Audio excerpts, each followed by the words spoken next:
Hello, friends. Welcome back to Story Time. Today, the story is about Magic Tree House Lines at Lunchtime. Chapter 9 Tiptoe. Jack and Annie crouched in the tall grass. There was a big lion, three lioness, and a bunch of cubs. I think they are sleeping, whispered Annie. Yeah, said Jack. But for how long? He pulled the Africa book from his pack and opened it. He found a picture of lions sleeping under a tree. He read in a whispery voice. After a pride of lions has eaten, they rest for a few hours. The other.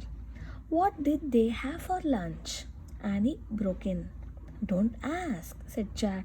He kept reading, sensing that the lions are not hunting at the moment. The other animals graze nearby. If they can graze, then we are safe, said Annie. She started to stand. Wait, Jack pulled her down. Not so fast. He peered around. The words in the book seemed true. The zebras and giraffes didn't seem to be bothered by the lions at all. They might be safe. But I'm not sure about us, said Jack. We need a plan. But what if we wait till they leave? Said Annie. That could take hours, said Jack. Plus, they might be hungry again by then. Oh, right, said Annie. So here is the plan. We tiptoe, said Jack. Tiptoe? Yeah. That's your whole plan? Said Annie. Yeah, tiptoe to the rope ladder, said Jack very quietly. Good plan, Annie teased. Just do it, said Jack. He stood up slowly. Annie stood with him. They began tiptoeing through the grass very slowly. The lion flicked his tail. Jack and Annie froze. When his tail was still again, they moved again. Suddenly, high-pitched laughter split the air. Jack and Annie stopped. The hyenas were back. They were standing off to the side, watching Jack and Annie. Jack and Annie made silent monster faces and shook their fists. But the hyenas only laughed some more. The big lion stirred lazily. He opened his golden eyes. Jack felt the hair rise on the back of his neck, but he didn't move an inch. The lion lifted his head and yawned. His giant teeth gleamed in the sunlight. The lion turned his head as he looked around sleepily. Jack held his breath as the lion's gaze rested on him. The lion sat straight up. His piercing yellow eyes met Jack's. Jack's heart raced. His mind raced. He remembered something he would read: lions avoid giraffes. Jack looked around. There was a giraffe walking toward the tree that the magic tree house was in. Suddenly, he had a new plan. Get under that giraffe, he whispered. Now you're the one who snuts, Annie whispered back. But Jack grabbed her hand. He pulled her over to the giraffe and underneath it. The giraffe's legs were so long, Jack and Annie could stand up under it. Jack's head barely brushed the giraffe's golden belly. The tall creature froze for a few seconds. Then she moved slowly toward the tree. Jack and Annie walked in the same rhythm as the giraffe. They got closer and closer to the tree house and closer to the pride of lions. The big lion had stood up.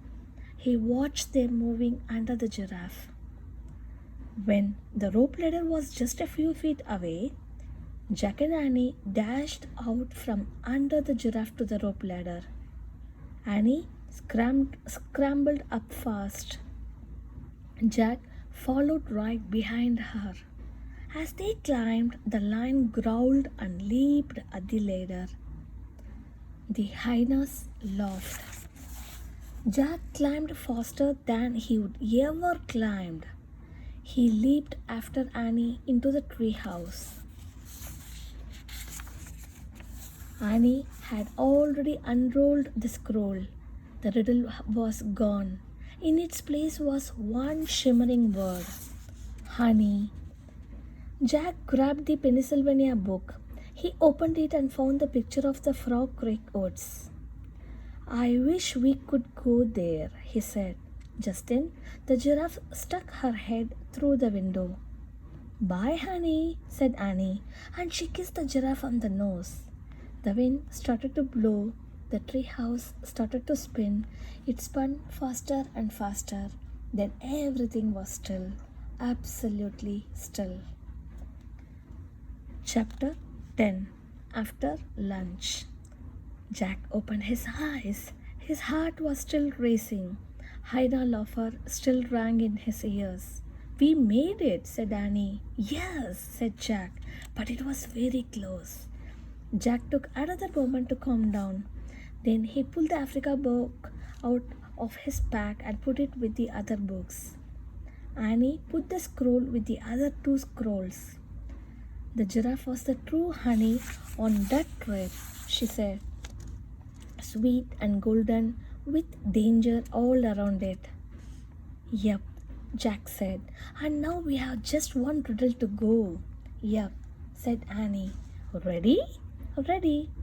She started down the ladder. Jack followed. When they hit the ground, they walked through the sunlit woods. It's time for lunch, said Jack.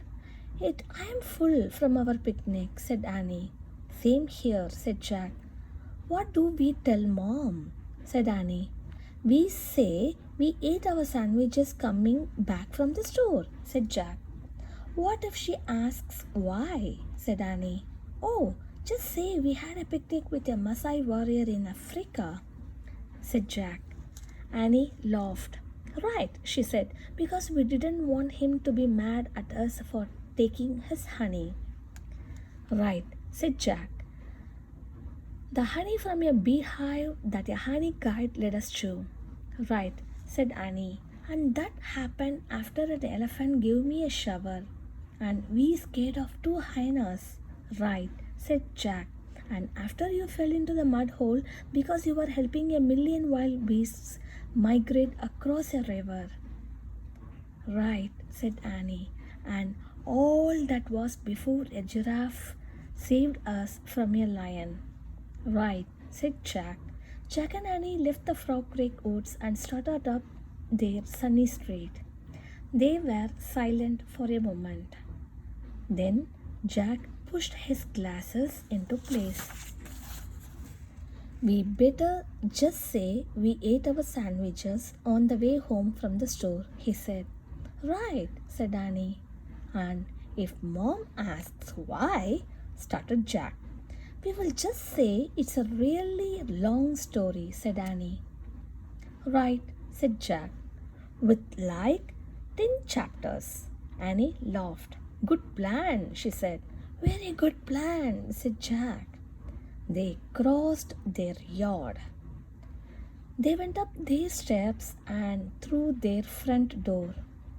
We are back, Annie shouted. Great, called their mom. Ready for lunch? The end. Thanks for watching the video. Bye.